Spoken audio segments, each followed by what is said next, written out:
పీపీఎఫ్లో money invest చేయాలా లేదా mutual fund ఎస్ఐపిలో డబ్బుని పెట్టుబడి పెట్టాలా? ఎందులో ఇన్వెస్ట్మెంట్ చేస్తే ఎక్కువ రిటర్న్స్ వస్తాయి? అసలు ఈ రెండు స్కీమ్స్లో ఏ స్కీమ్ మంచిది, ఏ స్కీమ్ బెటర్? అసలు పీపీఎఫ్ అన్నది ఎలా వర్క్ అవుతుంది, మ్యూచువల్ ఫండ్ ఎస్ఐపి ఎలా వర్క్ అవుతుంది, అసలు వీటిల్లో డబ్బుని ఏ విధంగా ఇన్వెస్ట్మెంట్ చేయాలి? ఈ అన్ని డౌట్స్ మీకు కనుక ఉన్నట్లయితే ఈ వీడియో మీకోసమేనండి. ఈ వీడియోలో రెండు స్కీమ్స్ ని కంపేర్ చేసి ఏ స్కీమ్ మంచిదో చెప్తా, అది కూడా ప్రాక్టికల్ గా ఎంత డబ్బుని పెట్టుబడి పెడితే ఎంత రిటర్న్స్ రావడానికి ఛాన్స్ ఉందో రెండు స్కీమ్స్ లో ప్రాక్టికల్ గా నేనైతే ఎక్స్ప్లెయిన్ చేస్తా. సో ఈ వీడియోని లాస్ట్ వరకు చూడండి. అంతేకాకుండా ఇంతవరకు ఈ ఛానల్ని సబ్స్క్రైబ్ చేసుకోకపోతే ఇప్పుడే సబ్స్క్రైబ్ చేసుకోండి. నేను మీ కౌశిక్ మరిడి. ఇవి రెండు బెస్ట్ అయిన లాంగ్ టర్మ్ ఇన్వెస్ట్మెంట్ ఆప్షన్స్. మీరు కనుక మీ పిల్లల ఫ్యూచర్ కోసం, మీకోసం లాంగ్ టర్మ్కి ఇన్వెస్ట్మెంట్ చేద్దాం అనుకున్నట్లయితే ఈ స్కీమ్స్ బాగుంటాయి. ఇంకా ఫస్ట్ వన్ ఏంటంటే, ఫస్ట్ వన్ పీపీఎఫ్ అనగా పబ్లిక్ ప్రావిడెంట్ ఫండ్. ఇదొక ప్రభుత్వ స్కీమ్. సెంట్రల్ గవర్నమెంట్ ఈ పథకాన్ని 1986లో స్టార్ట్ చేసింది. ఇది ఇప్పుడుది కాదు, ఇది చాలా పాత స్కీమ్ అనమాట. ఇది సౌరిన్ గ్యారంటీ ఇన్వెస్ట్మెంట్ ఆప్షన్. అంటే మనం ఎంతైతే డబ్బుని పెట్టుబడి పెడుతూ ఉన్నామో ఆ డబ్బు 100% సేఫ్. వాళ్ళు ఎంతైతే వడ్డీని ఆఫర్ చేశారో అంత వడ్డీని ఇవ్వాల్సిందే. స్టాక్ మార్కెట్ లాగా, మ్యూచువల్ ఫండ్స్ లాగా మార్కెట్ డౌన్లో ఉంటే రిటర్న్స్ తగ్గడం లేకపోతే లాసెస్ రావడం ఇవన్నీ జరగవు. అర్థమైందండి? మా డబ్బు సేఫ్గా ఉండాలి, ఎక్కువ రిటర్న్స్ రావాలి అనుకున్నట్లయితే ఈ స్కీమ్ అన్నది బాగుంటుంది. ఇదొక లాంగ్ టర్మ్ ఇన్వెస్ట్మెంట్ ఆప్షన్. ఇక్కడ టెన్యూర్ చూసుకున్నట్లయితే 15 ఇయర్స్ పాటు మనమైతే డబ్బుని ఇన్వెస్ట్మెంట్ చేస్తూ ఉండాలి. బ్యాంకు లేదా పోస్ట్ ఆఫీస్కి వెళ్ళి మనమైతే ఈ ఖాతాను ఓపెన్ చేయాలి. ఆ బ్యాంకు లేదా పోస్ట్ ఆఫీస్లో 15 ఇయర్స్ పాటు మనమైతే మన డబ్బుని ఇన్వెస్ట్మెంట్ చేస్తూ ఉండాలి. 15 ఇయర్స్ తర్వాత అసలు ప్లస్ వడ్డీని మనకిస్తుంది ఆ బ్యాంకు లేదా పోస్ట్ ఆఫీస్. అర్థమైందండి? ఇక్కడ వడ్డీ చూసుకున్నట్లయితే 7.1% పర్ యానం. మినిమం పెట్టుబడి చూసుకున్నట్లయితే సంవత్సరానికి 1000. Yes, minimum 1000. మ్యాక్స్ వచ్చేసి 1,50,000. సో ఎన్నిసార్లు కావాలంటే అన్నిసార్లు మీరైతే ఇన్వెస్ట్మెంట్ చేసుకోవచ్చు. ఫర్ ఎగ్జాంపుల్, ప్రతి మంత్ నాకు జీతం వస్తూ ఉంటుంది. జీతం రాగానే ప్రతి మంత్ 5,000 ఇన్వెస్ట్మెంట్ చేసుకోవచ్చండి. ఫర్ ఎగ్జాంపుల్, అదే మంత్లో కాస్త జీతం మిగిలింది, ఒక 4,000 మిగిలాయి, మళ్ళీ ఇంకొకసారి డిపాజిట్ చేయండి. ఇలా ఎన్నిసార్లు కావాలంటే అన్నిసార్లు డిపాజిట్ చేసుకోవచ్చు. కానీ కండిషన్ ఏంటంటే సంవత్సరానికి 1,50,000కి మించి ఇన్వెస్ట్మెంట్ చేయలేరు. అలా కాదండి, నాకు ఒక్కొక్కసారి డబ్బు వస్తూ ఉంటుంది బయట నుంచి. ఎస్, ఒకేసారి 1,50,000 ఇన్వెస్ట్మెంట్ చేసేయండి. మళ్ళీ ఒక్క రూపాయి కూడా ఆ ఇయర్లో ఇన్వెస్ట్మెంట్ చేయాల్సిన అవసరం లేదు. అర్థమైందండి? లేదండి, ఈ ఇయర్ నా దగ్గర డబ్బులు లేవు అనుకున్నట్లయితే జస్ట్ ఒక 1,000 వేసేసి ఖాళీగా ఉండండి. నెక్స్ట్ ఇయర్ 1,50,000 కావాలంటే ఇన్వెస్ట్మెంట్ చేసుకోండి. 1,000 మినిమం ఇన్వెస్ట్మెంట్ చేస్తే ఆ అకౌంట్ యాక్టివ్లో ఉంటుంది. ఈ విధంగా మీరు 15 ఇయర్స్ పాటు ఇన్వెస్ట్మెంట్ చేయాల్సి ఉంటుంది. 15 ఇయర్స్ తర్వాత ఎక్కడైతే ఈ ఖాతాని ఓపెన్ చేశారో అక్కడికి వెళ్ళి ఈ అసలు ప్లస్ వడ్డీని మీరైతే తెచ్చుకోవచ్చు. లేదండి, 15 ఇయర్స్ అయిపోయింది కదా, ఇంకా ఇన్వెస్ట్మెంట్ చేస్తా, పెంచండి టెన్యూర్ అంటే పెంచుతారు. ఎంతండి? Plus 5 years. ఈ 5 ఇయర్స్ కూడా కంప్లీట్ అయిపోయింది అనుకోండి, మళ్ళీ పెంచండి అని అడిగితే మళ్ళీ ఇంకొక 5 ఇయర్స్. అర్థమైందండి? 15 ఇయర్స్ మ్యాండేటరీ. 5 ఇయర్స్ ఫ్యూచర్లో మీరు కావాలంటే పెంచుకోవచ్చు. ఈ 5 ఇయర్స్ పెంచిన 5 ఇయర్స్ కావాలంటే ఇన్వెస్ట్మెంట్ చేసుకోవచ్చు. లేదా అలా ఖాళీగా ఉంచినా కూడా వడ్డీ లెక్కేసి మీకైతే ఇచ్చేస్తారు. అర్థమైందండి? ఇది ఈ విధంగా వర్క్ అవుతుంటుంది. ఇక్కడ EEE ట్యాక్స్ బెనిఫిట్ కూడా ఉంది. అంటే ఏంటండి, ఎంతైతే ఇయర్లో ఇన్వెస్ట్మెంట్ చేస్తున్నారో అది సెక్షన్ 80C అండర్లో చూపించుకోవచ్చు. ఫర్ ఎగ్జాంపుల్, మీరు 1,50,000 ఇన్వెస్ట్మెంట్ చేశారనుకోండి, 1,50,000ని సెక్షన్ 80C అండర్లో చూపించుకోవచ్చు. ట్యాక్స్ డిడక్షన్ బెనిఫిట్ మీకైతే వస్తుంది. అండ్ దాంతో పాటు ఇక్కడ ఎంతైతే వడ్డీ జనరేట్ అవుతుందో ఆ వడ్డీ మీద కూడా ఒక్క రూపాయి కూడా ట్యాక్స్ కట్టాల్సిన అవసరం లేదు. అదేవిధంగా 15 ఇయర్స్ తర్వాత అసలు ప్లస్ వడ్డీ మనకిస్తారు కదా, ఈ పెద్ద అమౌంట్ మీద ఒక్క రూపాయి కూడా ట్యాక్స్ కట్టాల్సిన అవసరం లేదు. ఫర్ ఎగ్జాంపుల్, ఒక 40 lakhs జనరేట్ అయింది అసలు ప్లస్ వడ్డీ అంతా కలిపి. ఈ 40 lakhs మీద ఒక్క రూపాయి కూడా ట్యాక్స్ అన్నది మైనస్ అవ్వదు, టీడీఎస్ మైనస్ అవ్వదు. ఎంతైతే జనరేట్ అయిందో ఆ డబ్బుని మనకి ఇచ్చేస్తారనమాట పోస్ట్ ఆఫీస్ వాళ్ళు లేదా బ్యాంకు వాళ్ళు. అర్థమైందండి? ఇది కూడా వన్ ఆఫ్ ది బెనిఫిట్. అదే మ్యూచువల్ ఫండ్ ఎస్ఐపిలో అలా కాదు, మనకి ప్రాఫిట్ వస్తే దాని మీద ఖచ్చితంగా క్యాపిటల్ గెయిన్ ట్యాక్స్ని కట్టాల్సిందే. కానీ ఇక్కడ ట్యాక్స్ని కట్టాల్సిన అవసరం లేదు. ఇంకా నెక్స్ట్ ఆప్షన్ ఏంటండి, నెక్స్ట్ ఇన్వెస్ట్మెంట్ స్కీమ్ ఏంటి? Mutual fund SIP. అసలు మ్యూచువల్ ఫండ్స్ అంటే a pool of money managed by a professional fund manager. సింపుల్గా చెప్తా, మీ దగ్గర డబ్బు ఉంది, మేబీ మీ దగ్గర చాలా డబ్బు ఉంది, దాన్ని ఇన్వెస్ట్మెంట్ చేద్దాం అనుకుంటున్నారు, లేదా మీకు వచ్చే జీతంలో ప్రతి మంత్ కాస్త డబ్బుని ఇన్వెస్ట్మెంట్ చేద్దాం అనుకుంటున్నారు. అది ఏదైనా కావచ్చు. మీ దగ్గర డబ్బు ఉంది, దాన్ని ఇన్వెస్ట్మెంట్ చేద్దాం అనుకుంటున్నారు. ఎక్కడైతే రిటర్న్స్ బాగా వస్తాయో అక్కడ చేద్దాం అనుకుంటున్నారు. ఎక్కడ వస్తాయండి రిటర్న్స్ బాగా? ఈక్విటీ అంటే స్టాక్ మార్కెట్. మీరు కనుక మీ డబ్బుని స్టాక్ మార్కెట్లో ఇన్వెస్ట్మెంట్ చేస్తే మార్కెట్ బాగుందనుకోండి, 12, 13, 14%, 15% ఈ విధంగా రిటర్న్స్ రావడానికి ఛాన్స్ ఉంది. పీపీఎఫ్లో ఎంత? 7.1. కానీ ఈక్విటీ మార్కెట్లో 12, 13, 14 ఈ విధంగా రావడానికి ఛాన్స్ ఉంది. సో మీరు ఈక్విటీ మార్కెట్లో మీ డబ్బుని ఇన్వెస్ట్మెంట్ చేద్దాం అనుకుంటున్నారు. ఈక్విటీ మార్కెట్ అంటే స్టాక్ మార్కెట్. కానీ చిన్న ప్రాబ్లం. ఆ ప్రాబ్లం ఏంటంటే మీకు స్టాక్ మార్కెట్ గురించి తెలియదు. అసలు షేర్స్ అంటే ఏంటి, ఈ షేర్స్ అనేవి ఎందుకు పెరుగుతాయి, ఎందుకు తగ్గుతాయి, అసలు మంచి కంపెనీలో షేర్స్ని ఏ విధంగా కొనాలి, టెక్నికల్ అండ్ ఫండమెంటల్ అనాలిసిస్ ఎలా చేయాలి, ఇవన్నీ తెలియదు. అయినా కూడా మీరు మీ డబ్బుని మంచి స్టాక్స్లో ఇన్వెస్ట్మెంట్ చేద్దాం అనుకుంటున్నారు. ఏంటి ఆప్షన్? ఒకే ఆప్షన్, మ్యూచువల్ ఫండ్స్. ఎందుకంటే మ్యూచువల్ ఫండ్స్లో మీకు స్టాక్ మార్కెట్కి మిడిల్లో ఒక ఫండ్ మేనేజర్ ఉంటాడు. అర్థమైందండి? సో మనం మన డబ్బుని ఈ ఫండ్ మేనేజర్ చేతిలో పెడితే ఈ ఫండ్ మేనేజరు బాగా రీసెర్చ్ చేసి ఏ స్టాక్స్ అయితే బాగున్నాయో ఆ స్టాక్స్లో మీ డబ్బుని ఇన్వెస్ట్మెంట్ చేస్తాడు. సో అతను ఎక్స్పర్ట్, అతనికి బాగా నాలెడ్జ్ ఉంది కాబట్టి మంచి స్టాక్స్నే కొంటాడు. సో ఆటోమేటిక్గా మంచి రిటర్న్స్ వస్తాయి. మనకు వచ్చే రిటర్న్లో కాస్త పార్ట్ని తీసుకుంటాడు, కమిషన్. ఈ కమిషన్నే ఎక్స్పెన్స్ రేషియో అంటాం. అర్థమైందండి? సో ఇప్పుడు చూడండి, a pool of money managed by a professional fund manager. ప్రతి మంత్ చాలా మంది ఎస్ఐపి చేస్తుంటారు. XYZ అనే ఫండ్ ఉంది. ఈ ఫండ్లో లక్షలాది మంది ప్రతి మంత్ ఎస్ఐపి చేస్తున్నారు. ఎస్ఐపి అంటే సిస్టమాటిక్ ఇన్వెస్ట్మెంట్ ప్లాన్. ప్రతి month fixed amount fixed date రోజు ఇన్వెస్ట్మెంట్ చేయడాన్నే ఎస్ఐపి అంటాం. ఇలా ఈ ఫండ్లో ప్రతి మంత్ లక్షలాది మంది ఎస్ఐపి చేస్తుంటారండి.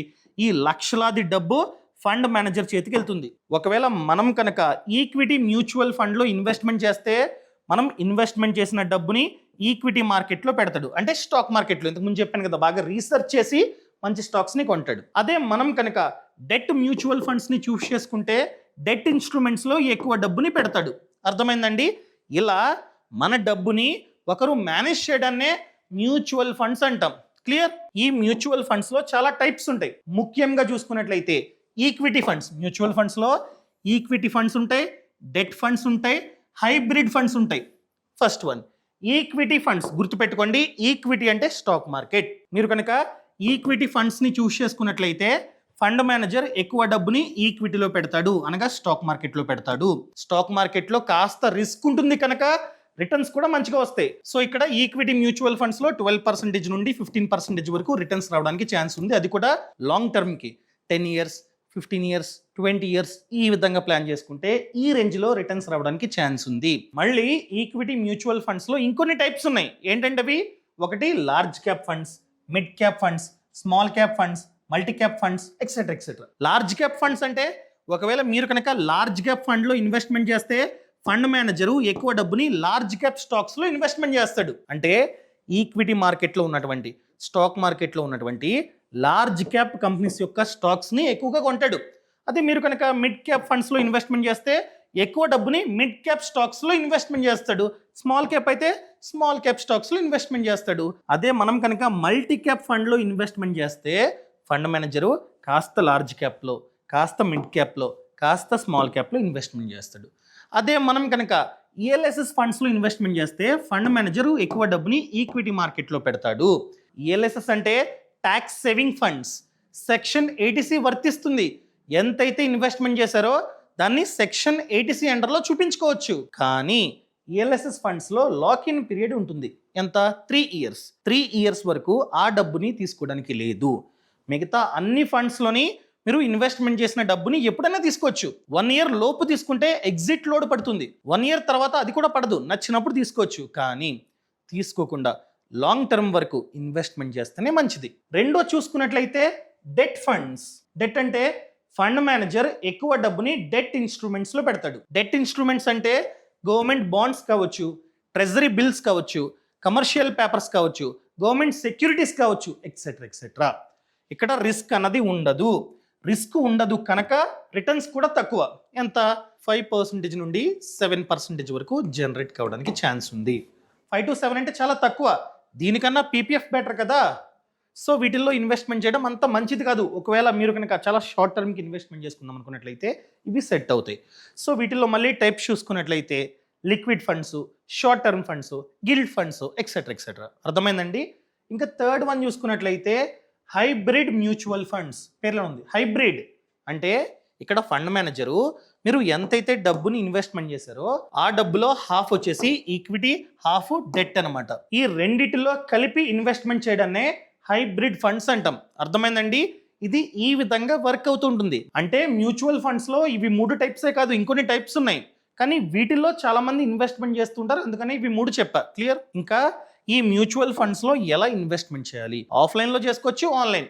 ప్రెసెంట్ అంతా ఆన్లైన్ కాబట్టి ఆన్లైన్లో చెప్తానండి. చాలా యాప్స్ వచ్చేసాయి. Grow, Paytm money, up stock, Zerodha, etcetera etcetera చాలా యాప్స్ వచ్చేసాయి. ఆ యాప్స్ ద్వారా డైరెక్ట్గా ఇన్వెస్ట్మెంట్ చేసుకోవచ్చు. ఇన్వెస్ట్మెంట్ చేస్తున్నప్పుడు 2 ఆప్షన్లు ఉంటాయి ఏదైనా ఫండ్లో. ఒకటి లంసమ్, ఇంకొకటి ఎస్ఐపి. లంసమ్ అంటే మీ దగ్గర చాలా క్యాష్ ఉంది అకౌంట్లో. ఎంత ఉన్నాయి? ఎగ్జాంపుల్గా 5 lakhs ఉన్నాయి. ఆ డబ్బుని ఒకేసారి మ్యూచువల్ ఫండ్స్లో ఇన్వెస్ట్మెంట్ చేయడాన్నే లంసమ్ అంటాం. రెండోది ఎస్ఐపి, సిస్టమాటిక్ ఇన్వెస్ట్మెంట్ ప్లాన్. ప్రతి మంత్ జీతం వస్తుంది, ఒక 50,000 వస్తుంది. సో మీరు ప్రతి మంత్ ఒక 8,000 ఇన్వెస్ట్మెంట్ చేద్దాం అనుకుంటున్నారు. ఈ 8,000 ప్రతి మంత్ జీతం పడగానే నెక్స్ట్ డే లేకపోతే ఆ తర్వాత రోజు, ఫర్ ఎగ్జాంపుల్ 5th జీతం పడుతుంది, 7th కట్ అయ్యేటట్టు పెట్టుకున్నారు. సో మీరు కనుక ఎస్ఐపి పెట్టుకుంటే ఒక 1,000 ప్రతి మంత్ 7వ తారీఖున కట్ అయ్యేటట్టు పెట్టుకుంటే ప్రతి మంత్ ఆ తారీఖున అంత డబ్బు ఆటోమేటిక్గా కట్ అయ్యి ఇన్వెస్ట్మెంట్ అవ్వడాన్నే ఎస్ఐపి అంటాం. అర్థమైందండి? ఈ విధంగా ఇదైతే వర్క్ అవుతుంటుంది. ఇప్పుడు మెయిన్ థింగ్ డిఫరెన్స్, రెండిటికి తేడా ఏంటో చూద్దాం. దానికంటే ముందు ఒక ఇంపార్టెంట్ మ్యాటర్ని మీతో షేర్ చేసుకోవాలి. ఇన్వెస్ట్మెంట్ అని చెప్తున్నా. ఇన్వెస్ట్మెంట్తో పాటు ఇన్సూరెన్స్ కూడా చాలా అంటే చాలా ముఖ్యం. ఎందుకని చెప్తున్నానంటే మీరు ఏ వీడియో అన్నా చూడండి, నాది ఫినాన్షియల్ ప్లానింగ్లో భాగంగా ఇన్సూరెన్స్ అన్నది చాలా ముఖ్యం అని చెప్పి డే 1 నుంచి చెప్తున్నా. ఇన్సూరెన్స్లో మళ్ళీ టర్మ్ ఇన్సూరెన్స్ అనేది ఇంకా ఇంపార్టెంట్.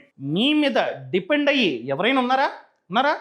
అది మేబీ వైఫ్ కావచ్చు, పిల్లలు కావచ్చు, పేరెంట్స్ కావచ్చు, ఎవరైనా కావచ్చు. మీ మీద ఎవరైనా డిపెండ్ అయ్యి ఉంటే మీరు ఖచ్చితంగా టర్మ్ ఇన్సూరెన్స్ ప్లాన్ని తీసుకోవాలి. ఎందుకండి? మంచిగా జీతం వస్తుంది, మా పిల్లలు మంచి స్కూల్కి వెళ్తూ ఉన్నారు, పేరెంట్స్ని మంచి హాస్పిటల్లో చూపిస్తూ ఉన్నా, వైఫ్ ఇంట్లో పనులన్నీ చూసుకుంటూ ఉన్నారు. నాకెందుకు టర్మ్ ఇన్సూరెన్స్?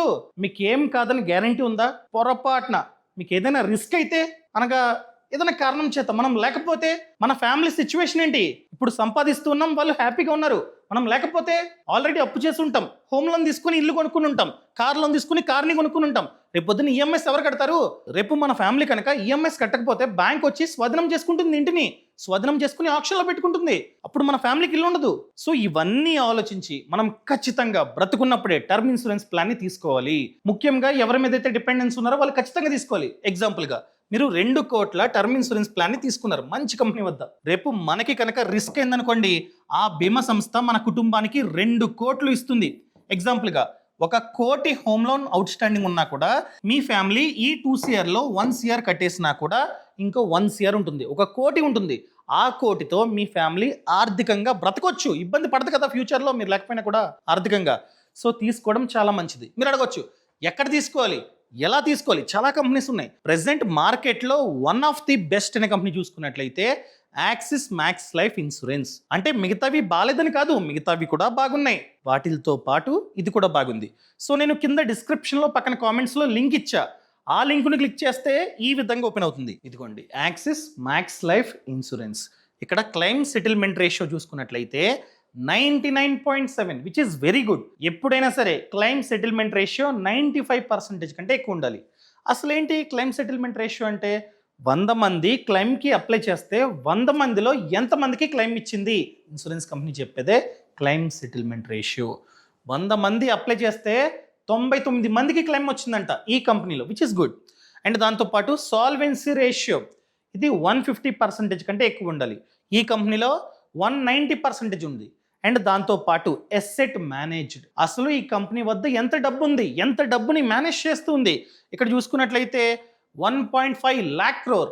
అంత డబ్బు ఈ కంపెనీ వద్ద ఉంది, అది కూడా మనమైతే చూసుకోవాలి. అండ్ దాంతో పాటు ఆల్రెడీ ఎంతమంది తీసుకున్నారు పాలసీని ఈ కంపెనీ వద్ద, 1 కోటి కంటే ఎక్కువ మంది తీసుకున్నారు, అది కూడా మనమైతే చూడాలి. అండ్ దాంతో పాటు ఈ ప్లాన్ తీసుకున్న తర్వాత మీకు నచ్చలేదు అనుకోండి, డబ్బులు కట్టేశారు, ప్లాన్ తీసుకున్న తర్వాత నచ్చలేదు అనుకోండి, 30 డేస్లో మీరైతే క్యాన్సిల్ కూడా చేసుకోవచ్చు. క్యాన్సిల్ చేసుకుంటే ఎంతైతే డబ్బు కట్టారో అదైతే రిఫండ్ కూడా వస్తుందన్నమాట. ఇది కూడా మీరైతే చెక్ చేసుకోవాలి. అండ్ ట్యాక్స్ బెనిఫిట్ టోటల్గా 54,600 వరకు మీకైతే ట్యాక్స్ బెనిఫిట్ కూడా వస్తుంది ఈ ప్లాన్ తీసుకుంటే. అండ్ అదేవిధంగా main thing, critical illness rider, ఈ రైడర్ని కూడా మీరు యాడ్ చేసుకోవచ్చు. ఇక్కడ మెయిన్ బెనిఫిట్ ఏంటంటే 64 క్రిటికల్ ఇల్నెసెస్ని మీరైతే యాడ్ చేసుకోవచ్చు. క్లియర్? సో ఇన్ని బెనిఫిట్స్ ఉన్నాయి కనుక ఇది మార్కెట్లో వన్ ఆఫ్ ది బెస్ట్ అయిన కంపెనీ. అండ్ ఇక్కడ ఫస్ట్ ఇయర్ ప్రీమియం మీద 15% వరకు డిస్కౌంట్ కూడా ఉంది. మీరు అనుకోవచ్చు 1 కోటి కవరేజ్ గల పాలసీ చాలా ఎక్కువ ఉంటుందేమో అని చెప్పి, ప్రీమియం తక్కువే. ఒకవేళ మీ ఏజ్ తక్కువ ఉండి పెద్దగా జబ్బులు లేవనుకోండి, 1 కోటి కవరేజ్ గల పాలసీ 577 పర్ మంత్ నుండి స్టార్ట్ అవుతుంది, స్టార్టింగ్ ప్రైస్. క్లియర్? సో మీరు కనుక తీసుకుందాం అనుకున్నట్లయితే కింద డిస్క్రిప్షన్లో పక్కన కామెంట్స్లో లింక్ ఇచ్చా, క్లిక్ చేసి డైరెక్ట్గా మీ సమాచారాన్ని ఎంటర్ చేసి ఇక్కడ క్లిక్ చేయండి, ఆటోమేటిక్గా చూపిస్తుంది ఎంత అన్నది. చూసుకోండి, నచ్చితే మీరు డైరెక్ట్గా ఆన్లైన్లోనే తీసుకోవచ్చు. క్లియర్? ఇంకా మెయిన్ థింగ్, పీపీఎఫ్కి మ్యూచువల్ ఫండ్ ఎస్ఐపికి మేజర్ డిఫరెన్స్ ఏంటో చూద్దాం రండి. ముందుగా గ్యారంటీ, మనం కనుక మన డబ్బుని పీపీఎఫ్లో ఇన్వెస్ట్మెంట్ చేస్తే మన డబ్బుకి ప్రభుత్వమే గ్యారంటీ. వాళ్ళు ఎంతైతే వడ్డీని ఆఫర్ చేశారో అంత ఇవ్వాల్సిందే, లాస్ అన్నది రావడానికి ఛాన్సే లేదు. అదే మనం కనుక మన డబ్బుని మ్యూచువల్ ఫండ్ ఎస్ఐపిలో ఇన్వెస్ట్మెంట్ చేస్తే ప్రభుత్వం మన డబ్బుకి గ్యారంటీ కాదు, మార్కెట్ మీద డిపెండ్ అయి ఉంటుంది. ఒకవేళ మార్కెట్ అనేది మంచిగా ఉందనుకోండి, అంటే మీరు ఇన్వెస్ట్మెంట్ చేసే టైంలో మార్కెట్ డౌన్లో ఉంది, తర్వాత బాగా పెరిగిందనుకోండి, మంచిగా రిటర్న్స్ రావడానికి ఛాన్స్ ఉంది, దీనికంటే ఎక్కువ వస్తాయి. యావరేజ్గా చూసుకున్నట్లయితే 12%, 13, 14 ఈ విధంగా రావడానికి ఛాన్స్ ఉంది. అర్థమైందండి? దీనికైతే ప్రభుత్వ గ్యారంటీ ఉంది, పీపీఎఫ్కి దీనికి లేదు. నా డబ్బు సేఫ్గా ఉండాలి, నేను ఇన్వెస్ట్మెంట్ చేస్తా, నాకు 1 రూపాయి కూడా లాస్ అనేది రాకూడదు అనుకున్నట్లయితే పీపీఎఫ్ 15 ఇయర్స్ పాటు ప్లాన్ చేసుకోండి. లేదండి నేను రిస్క్ తీసుకుంటా, నాకు ఎక్కువ రిటర్న్స్ రావాలి, నా డబ్బు డబుల్ అయిపోవాలి అనుకున్నట్లయితే మ్యూచువల్ ఫండ్ ఎస్ఐపి అనేది సెట్ అవుతుంది. అండ్ నెక్స్ట్ వన్ చూసుకున్నట్లయితే ఇన్ఫ్లేషన్ ప్రొటెక్షన్. ఇది ఇన్ఫ్లేషన్ అడ్జస్టెడ్ కాదు, ఎందుకంటే 7.1 ఈ విధంగా వస్తుంది. కానీ ఇండియాలో ఇన్ఫ్లేషన్ చూసుకున్నట్లయితే పెరుగుతూ ఉంది. సో ఫ్యూచర్లో నాకు ఇన్ఫ్లేషన్ అడ్జస్టెడ్ రిటర్న్ రావాలి అనుకున్నట్లయితే దీంట్లో అవ్వదు. అర్థమైందండి? కానీ దీంట్లో అవుతుంది. ఇన్ఫ్లేషన్ అడ్జస్ట్ చేసినా కూడా మంచిగా రిటర్న్స్ అనేవి కనిపిస్తాయి. ఎందులో? Mutual fund ఎస్ఐపిలో. సో మీకు కనుక ఇన్ఫ్లేషన్ని బీట్ చేసే రిటర్న్స్ రావాలి అని మైండ్లో ఉంటే పీపీఎఫ్ వద్దు, మ్యూచువల్ ఫండ్ ఎస్ఐపి మంచిది. అండ్ దాంతోపాటు లాకిన్ పీరియడ్, పీపీఎఫ్లో లాకిన్ పీరియడ్ ఉంది. ఎంత? 15 ఇయర్స్. మన డబ్బు 15 ఇయర్స్ తర్వాత మాత్రమే ఇస్తారు. మిడిల్లో ఇస్తారా?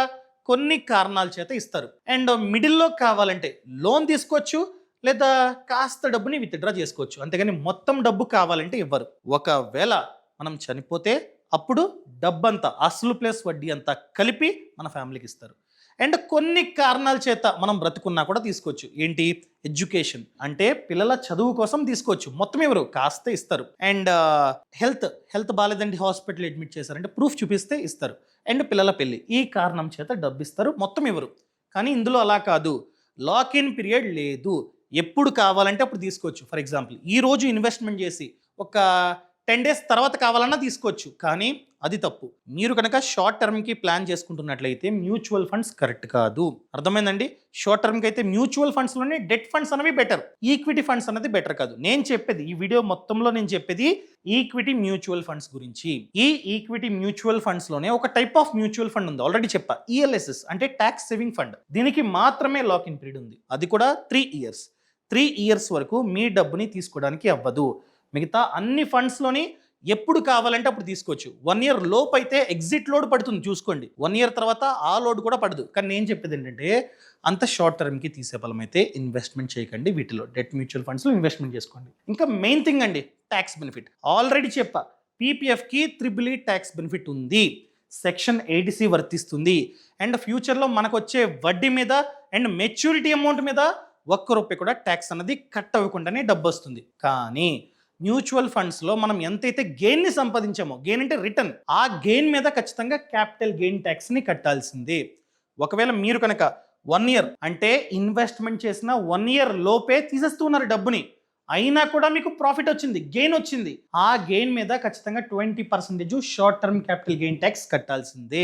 1 ఇయర్ లోపే డబ్బుని తీసేసి ఆ డబ్బు మీద జనరేట్ అయిన వడ్డీ మీద అనగా రిటర్న్ మీద ఖచ్చితంగా 20% షార్ట్ టర్మ్ క్యాపిటల్ గెయిన్ కట్టాల్సిందే. అదే 1 ఇయర్ కంటే ఎక్కువ హోల్డ్ చేశారు, 1 ఇయర్ తర్వాత అమ్మేస్తూ ఉన్నారు, మీకు ఎంతైతే గెయిన్ వచ్చిందో, అమ్మినప్పుడు ఎంతైతే ప్రాఫిట్ వచ్చిందో ఆ ప్రాఫిట్ అన్నది 1,25,000 కంటే తక్కువ ఉందనుకోండి, ఫర్ ఎగ్జాంపుల్ 1 lakh మీకు ప్రాఫిట్ అనేది జనరేట్ అయింది, దీని మీద ₹1 కూడా ట్యాక్స్ని కట్టాల్సిన అవసరం లేదు. అదే 1,25,000 కంటే ఎక్కువ ప్రాఫిట్ జనరేట్ అయింది, ఎగ్జాంపుల్గా 1,50,000 ప్రాఫిట్ అన్నది వచ్చింది, ఇది ఎగ్జామ్షన్, తీసేయండి 1.25 తీసేయండి, తీసేస్తే ఎంత అండి, ఇంకా 25,000 అదనం దీనికంటే. ఈ 25,000 మీద అంటే ఇది దాటి ఎంతైతే ప్రాఫిట్ వచ్చిందో దాని మీద 12.5% long term capital gain tax కట్టాల్సిందే. కానీ పీపీఎఫ్లో ₹1 కూడా ట్యాక్స్ని కట్టాల్సిన అవసరం లేదు. ఇప్పుడు మెయిన్ థింగ్, ఎంత ఇన్వెస్ట్మెంట్ చేస్తే ఎంత రిటర్న్స్ వస్తాయి, అసలు ఎక్కువ రిటర్న్ మ్యూచువల్ ఫండ్లో వస్తుందా పీపీఎఫ్లో వస్తుందా చూద్దాం రండి. ముందుగా పీపీఎఫ్లో మ్యాక్స్ టు మ్యాక్స్ 1,50,000 సంవత్సరానికి మీరైతే ఇన్వెస్ట్మెంట్ చేసుకోవచ్చు. ఇలా 15 ఇయర్స్ పాటు ఇన్వెస్ట్మెంట్ చేయాలి, వడ్డీ ప్రెజెంట్ 7.1, ఇలా సంవత్సరానికి 1,50,000 15 ఇయర్స్ పాటు ఇన్వెస్ట్మెంట్ చేస్తే మీరు టోటల్గా 22,50,000 ఇన్వెస్ట్మెంట్ చేస్తారు. మీకు వచ్చే ఓన్లీ వడ్డీ చూసుకున్నట్లయితే 18,18,000, అసలు ప్లస్ వడ్డీ అంతా కలిపి 40,68,000. అర్థమైందండి, ఇంత డబ్బు మీకైతే వస్తుంది, ఓన్లీ వడ్డీయే 18 lakhs వస్తాయి 15 ఇయర్స్ తర్వాత. అదే మీరు కనుక సేమ్ అమౌంట్ సేమ్ టెన్యూర్కి మ్యూచువల్ ఫండ్ ఎస్ఐపిలో ఇన్వెస్ట్మెంట్ చేస్తే ఎంత వస్తుంది చూద్దాం. సో నేను మ్యూచువల్ ఫండ్ ఎస్ఐపి క్యాలిక్యులేటర్ని ఓపెన్ చేస్తాను. ఇదిగోండి, మ్యూచువల్ ఫండ్స్లో 2 ఆప్షన్లు ఉంటాయి, ఎస్ఐపి, లంసమ్. నేను మాట్లాడుతుంది ఎస్ఐపి గురించి. ఇక్కడ సంవత్సరానికి 1,50,000 అంటే మంత్కు లెక్కేద్దాం, మంత్కి 12,500 కదా, ఇక్కడ నేను 12,500 అని చెప్పి ఎంటర్ చేస్తాను. ఇలా 15 ఇయర్స్, అక్కడ 15 కాబట్టి ఇక్కడ కూడా 15 ఎంటర్ చేస్తాను. రిటర్న్స్ యావరేజ్గా 12% అనుకున్నా కూడా టోటల్గా సేమ్ అమౌంట్ 22,50,000 మనమైతే ఇన్వెస్ట్మెంట్ చేస్తాం. ఇక్కడ కూడా అంతే కదా, 22,50,000 మనమైతే ఇన్వెస్ట్ చేస్తాం, సేమ్ అమౌంట్. కానీ ఇక్కడ జనరేట్ అయ్యే రిటర్న్ చూసుకున్నట్లయితే 36,99,000 అంటే దాదాపుగా 37 lakhs. కానీ ఇక్కడ మనకి జనరేట్ అయ్యే వడ్డీ 18 lakhs, same amount same tenure. కానీ ఇక్కడ మ్యూచువల్ ఫండ్ ఎస్ఐపిలో మనకి జనరేట్ అయ్యే రిటర్న్ చూసుకున్నట్లయితే 37 lakhs, అసలు ప్లస్ రిటర్న్ అంతా కలిపి దాదాపుగా 60 lakhs మనకి రావడానికి ఛాన్స్ ఉంది. సేమ్ డబ్బు సేమ్ టెన్యూర్, కానీ ఇక్కడ 60 lakhs, కానీ ఇక్కడ చూసుకున్నట్లయితే పీపీఎఫ్లో 40 lakhs, 20 lakhs డిఫరెన్స్ ఉంది. ఎందుకు 20 lakhs డిఫరెన్స్ ఉందంటే మ్యూచువల్ ఫండ్ ఎస్ఐపిలో రిస్క్ అన్నది కాస్త ఎక్కువ, సౌరిన్ గ్యారంటీ కాదు, మార్కెట్ మీద డిపెండ్ అయి ఉంటుంది. రిస్క్ ఉంది కాబట్టి రిటర్న్స్ కూడా ఎక్కువ, 20 lakhs ఎక్కువ. సో ఫైనల్గా నేను చెప్పేది ఏంటంటే, సార్ మేము రిస్క్ తీసుకుంటాం, 12 ఏంటి, ఫ్యూచర్లో మార్కెట్ బాగుంటే 15% కూడా జనరేట్ కావడానికి ఛాన్స్ ఉంది అన్న నమ్మకం మాకు ఉంది అనుకున్నట్లయితే, ఇదిగోండి ఫర్ ఎగ్జాంపుల్ 15 జనరేట్ అయింది అనుకుందాం, 15% రిటర్న్ కనుక జనరేట్ అయితే మీ చేతికి వచ్చేది 77 lakh. ఫర్ ఎగ్జాంపుల్ ఎకానమీ ఇంకా బూస్ట్ అయింది అనుకోండి, ఎగ్జాంపుల్గా 18% ఎంటర్ చేస్తున్నా, అంటే ఖచ్చితంగా వస్తాయని కాదు, మేబీ అని చెప్తున్నా. 18% జనరేట్ అయితే కోటి రూపాయలు రావడానికి ఛాన్స్ ఉంది. కానీ అదే డబ్బు అదే టెన్యూర్కి పీపీఎఫ్లో చూసుకున్నట్లయితే ఇంతే, 40. నేను చెప్పేది ఏంటంటే, మీకు రిస్క్ తీసుకునే కెపాసిటీ లేదు, నా డబ్బు సేఫ్గా ఉండాలి అనుకున్నట్లయితే పీపీఎఫ్ సంవత్సరానికి ఏదో ఒకటి చేసి 1,50,000 ఇన్వెస్ట్మెంట్ చేసేయండి, ఇంత వస్తుంది.